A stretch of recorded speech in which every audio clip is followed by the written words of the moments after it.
जी, अस्सलाम वालेकुम। Welcome to Pakistan stock नेटिक। उम्मीद है कि आप तमाम दोस्त खैरियत से होंगे और आज का दिन भी ट्रेडिंग के हवाले से अच्छा गुज़रा होगा। आज का दिन भी बस मार्केट में सो रहा, कुछ ज़्यादा जो है वो मार्केट में मार-धाड़ जो है वो हमें नज़र नहीं आई। चीज़ें जो हैं गुज़िश्ता 2-3 दिन से मार्केट पॉज़िटिव थी, लेकिन वॉल्यूम मार्केट में अच्छा नहीं था। कल भी हमने इस पर बात की थी और आज भी मार्केट में कुछ ख़ातिर-ख़्वाह वॉल्यूम जो है वो देखने को नहीं आया। और हमारी पॉलिसी यही है कि जो आपका शेयर या शेयर्स की कुछ क्वांटिटी जो है वो अगर प्रॉफिट में है तो आप प्रॉफिट टेकिंग कीजिए, क्योंकि वॉल्यूम नहीं है मार्केट में। अगर मार्केट में वॉल्यूम होता तो यकीनन मार्केट की स्ट्रेंथ बनती और आने वाले दिनों में भी कुछ पॉजिटिविटी की उम्मीद की जा सकती थी। तो हर गुजरते हुए दिन के साथ वॉल्यूम जो है वो चूंकि इतना अच्छा नहीं है, तो लिहाजा नई बाइंग से मेरा ख़्याल है कि परहेज़ ही करना चाहिए और अच्छे वक़्त का या अच्छे वॉल्यूम का जो है वो इंतज़ार करना चाहिए। आज जो है जी मार्केट ने 50 पॉइंट्स निकाले हैं और सारा दिन जो मार्केट है वो बस खिंची-खिंची सी रही है। मैं कुछ खबरें भी ढूँढने की कोशिश करता रहा हूँ, लेकिन मुझे कोई ख़ास खबर देखने को नहीं मिली।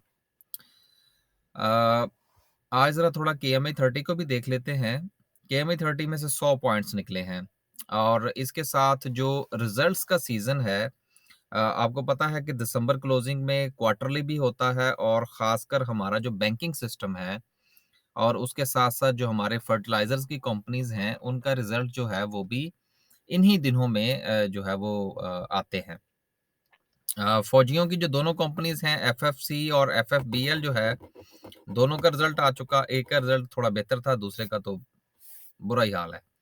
इसके अलावा कुछ और भी मैंने जो है वो रिज़ल्ट्स देखे हैं और मैं ज़रा उस च अंदाज़ा लगाने की कोशिश कर रहा था।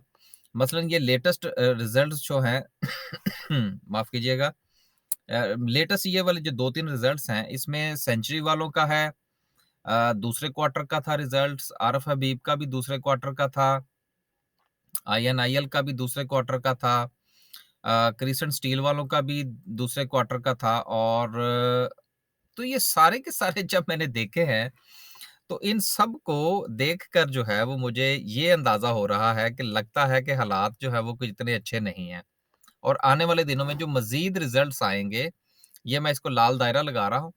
तो इसमें आप देखिए किसी का 22 पैसे का नुकसान है, किसी का ₹1.60 का नुकसान है, किसी ने ₹2 7 पैसे का नुकसान किया है। ईपीएस जो है वो माइनस में जो है वो हमें नज़र आ रही है।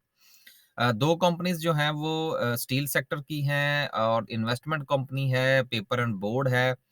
तो इसका मतलब जो है वो हमें ज़हनी तौर पर तैयार रहना चाहिए कि आने वाले जो दीगर जो रिज़ल्ट्स होंगे, फाइनेंशियल रिज़ल्ट्स होंगे, वो भी शायद हमें इसी तरह के जो है वो मिलते-जुलते से नज़र आएँगे।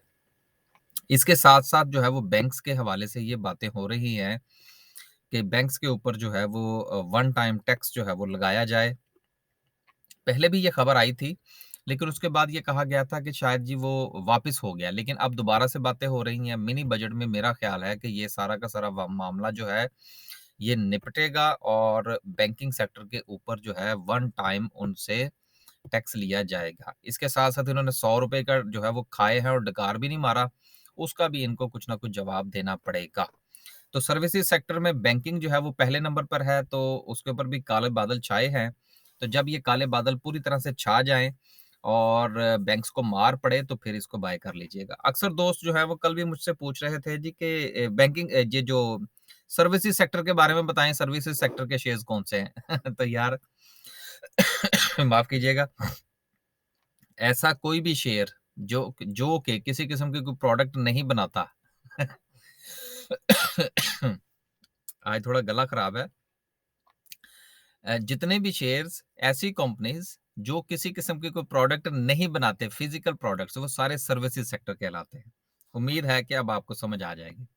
लिहाज़ा अब आप उनको देख लीजिएगा, उनकी जाके प्रोडक्ट देखिए क्या बनाते हैं। अगर वो हाथ में पकड़ने से महसूस होती है कि कोई चीज़ बनाई है, तो वो मैन्युफैक्चरिंग सेक्टर है और अगर वो नहीं, तो फिर वो सर्विसेज़ सेक्टर है। तो यहीं से एक ईज़िली मैंने आपको जो है वो बता दिया कि सर्विसेज़ और मैन्युफैक्चरिंग सेक्टर में क्या फ़र्क होता है। आगे चलते हैं जी और देखते हैं कि आज सर्किट ब्रेकर की क्या सूरत-ए-हाल रही। सर्किट ब्रेकर में आज माशाल्लाह से 1, 2, 3, 4 कंपनीज़ अपर कैप हैं, लेकिन मेरा ख़्याल है ना ही ज़िक्र करें तो बेहतर है। और लोअर कैप में भी आज कुछ ख़ास नहीं है। वॉल्यूम ही नहीं है मार्केट में, तो वो क्या कहते हैं, क्या कैप और क्या लोअर कैप, सबका हाल एक जैसा ही है। वॉल्यूम के हवाले से भी जो सूरत-ए-हाल है, वो अगर हम टॉप 10 सिंबल्स की बात करें, तो देखें ये दिन भी देखने को मिलने थे कि पीआईए जो है वो 8 मिलियन के साथ पहले दूसरे नंबर पर है। तो 8 मिलियन का वॉल्यूम ₹3 के शेयर में, ये चलें ₹4 का हो गया अब तो, कि ₹4 के शेयर में ये 3 8 मिलियन का वॉल्यूम जो है, ये तो कोई भी छोटा-मोटा इन्वेस्टर जो है वो उठा सकता है। बहरहाल पीआईए के हवाले से कुछ जो है वो अफ़वाहें गर्दिश कर रही हैं, लेकिन मेरे कान तक कोई भी ऐसी कोई खबर नहीं पहुँची कि जो आपके साथ शेयर की जा सके। लिहाज़ा माज़रत, ये मेरी कम इल्मी कह लीजिए या हमारी पहुँच नहीं है इतनी, कि हमारे पास जो है कोई ख़ास खबर नहीं आती। अफ़वाहें 1-2 मेरे कानों से टकराई हैं, लेकिन उन अफ़वाहों में भी इतनी जान नहीं थी कि आपके साथ शेयर की जा सके। तो बहरहाल हम तो जी लगे हुए हैं कि हमने खरीदा था इसको कुछ साढ़े ₹3 से नीचे, तो हम तो इसको बेचने के चक्कर में हैं। बाकी जो है वो दोबारा फिर खरीद लेंगे, क्योंकि मार्केट कहीं क क कौन-सा ऊपर जा रही है, वापस फिर इसने यहीं पे आना है। आगे चलते हैं जी और बात करते हैं आज की कैंडल की, क्योंकि आज और कुछ है नहीं। मैं आज काफ़ी देर तक देखता रहा हूँ। हाँ, सिर्फ़ ये एक खबर मुझे मिली थी कि जो बैरिक गोल्ड है बलूचिस्तान के अंदर, उसने अपनी पहली इंस्टॉलमेंट जो है वो गवर्नमेंट ऑफ बलूचिस्तान को दे दी है। उनके साथ जो भी उनका एग्रीमेंट था उसके मुताबिक वो चल रहे हैं। आपको ये याद होना चाहिए कि पीपीएल जो है और ओजीडीसीएल जो है, ये दोनों भी इसमें हिस्सेदार हैं। अगर मेरे याददाश्त में कमज़ोर नहीं हो रही तो। तो लिहाज़ा इसका मतलब ये है कि अगर इंस्टॉलमेंट्स आनी शुरू हो गई हैं, तो कुछ अरसे के बाद हमारी ये जो ऑयल एक्सप्लोरेशन कंपनीज़ हैं, इनको भी अपना हिस्सा कुछ ना कुछ मिलना शुरू हो जाएगा। लेकिन दिल्ली दूरस्थ है, लिहाज़ा इस बेस पर जो है वो ओजीडीसीएल और पीपीएल में पोज़ीशंस फ़िलहाल मैं रिकमेंड नहीं करता। आगे चलते हैं जी और बात करते हैं आज की कैंडल की। आज कुछ नहीं है यार, को बात करने के लिए, कुछ होता तो मैं आपके साथ ज़रूर जो है वो डिस्कस करता। वॉल्यूम कल से भी कम था। अ, मार्केट जो है वो बिल्कुल कुछ उसमें कुछ उतार-चढ़ाव कुछ ख़ास हमें देखने को नहीं मिला और मार्केट जो है ये अपने इसी 1000 के जो हिसार है, इसमें कुछ हमें मूव करती हुई नज़र आ रही है, जो कि हम गुज़िश्ता 2-3 दिन से आपके साथ जो है वो शेयर कर रहे हैं। दूसरा ये है कि पाकिस्तान की जो लॉ एंड ऑर्डर की सिचुएशन है, वो अभी फ़िलहाल कुछ बेहतर होती हुई नज़र नहीं आ रही। एक जो खबर मेरी नज़र से गुज़री वो ये थी कि जनवरी के महीने की जो सीपीआई है, कंज़्यूमर प्राइस इंडेक्स है, अगर आप स्टॉक मार्केट के काम को बाकायदा तौर पर, काम तो ख़ैर मैं इसको या इन्वेस्टमेंट या सेविंग के हवाले से ही लेना चाहिए। आपने अगर इस वक़्त स्टॉक मार्केट में कोई इन्वेस्टमेंट करनी है या सेविंग करनी है, तो ये जो सीपीआई इंडेक्स होता है, ये ज़रूर देखा करें कि महँगाई ऊपर जा रही है, नीचे जा रही है, इंटरेस्ट रेट कितना बढ़ रहा है, कम हो रहा है। ये 3-4 चीज़ें ऐसी होती हैं जिनको हम बेसिक्स कहते हैं, इनको आपस में जोड़ के तो थोड़ी-सी समझ आ जाती है कि आने वाले दिनों में हमारे हालात जो है वो किस तरफ जा सकते हैं। दूसरा ये है कि इस वक़्त गोल्ड की प्राइस जो है वो तकरीबन हिस्टोरिकली ऊपर जा चुकी हैं और डॉलर जो है वो, हमारी जो कैलकुलेशन थी, अपने दोस्तों के साथ हमने जो गुज़िश्ता कुछ अरसे से हम डिस्कस करते रहे, वो ₹270 है, कि मेरे ख़्याल के मुताबिक डॉलर जो है इसको ₹270 तक जाना चाहिए था। अब वो तो गया पहुँच। अब 270 तक की तो हमारी कैलकुलेशन थी। अब इससे अगर ऊपर चला जाता है तो फिर इसका मतलब ये है कि हमारी कैलकुलेशन जो है वो फ़ारिग हो गई।